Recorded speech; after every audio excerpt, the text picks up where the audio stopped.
ఎంత అదృష్టమయ్యా నీకు. దేవతల్లో కలిసిపోతారయ్యా మీ ఇల్లు, మీ వంశం 7 తరాలు కలిసిపోతుంది ఒక్కడు భగవద్గీత చెప్తే.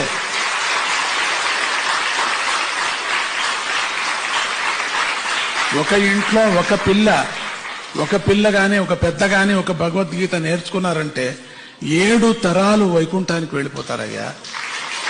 అట్లా ఉందే దీని ఫలితము. అంత ఈజీ ఈ పుస్తకంలో ఉండేటువంటిది. ఈ భగవద్గీత